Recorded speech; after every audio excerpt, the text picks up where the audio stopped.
So we've been living on this street now in Hawthorne near Bulimba, which is in inner suburbs of Brisbane in Queensland, Australia. And we've seen literally one little house party in over a year. We're walking on this street every day.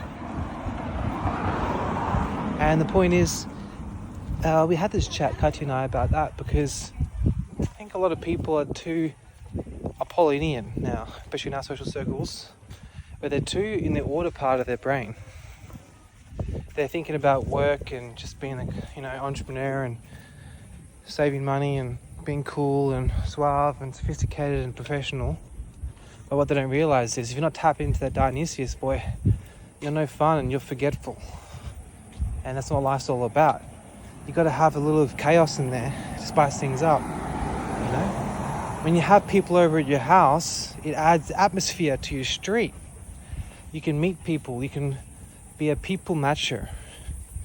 And you're not going to really lose money because if you have a social network of friends or colleagues, one person puts on a spread, some dinner and drinks.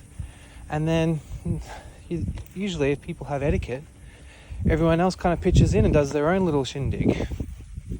And so any money, like you spend a couple $100 on dinner and drinks for half a dozen people, you're going to get reimbursed,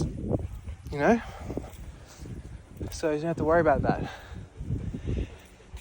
And on your deathbed, people can worry about many things.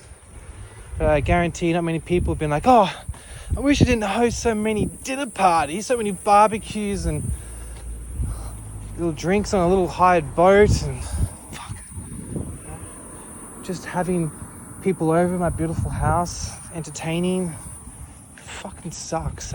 No one says that on their deathbed. No one's apprehensive about hosting a few events. So it's the neighbourhood suffers. I understand in the past Australia's the reputation of being too Dionysian, a little bit too impulsive in the pursuit of mindless pleasure.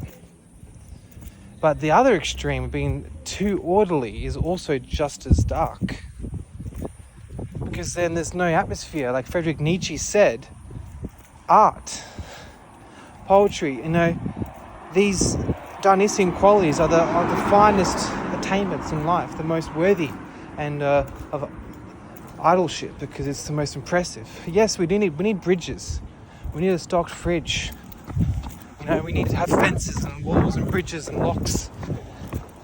They're all great, but colour, meaning, song, passion, that's what gives life depth and sweat and volume and buoyancy. So just be mindful to be in balance of the Polio and Dionysian thinking. It's also part of DBT, dialectic behavioural therapy. It's being in wise mind. It's about being in harmony of rational mind and emotion mind. Or, it's also the chaotic or orderly mind, or the feminine or the masculine. There's plenty of ways to look at it.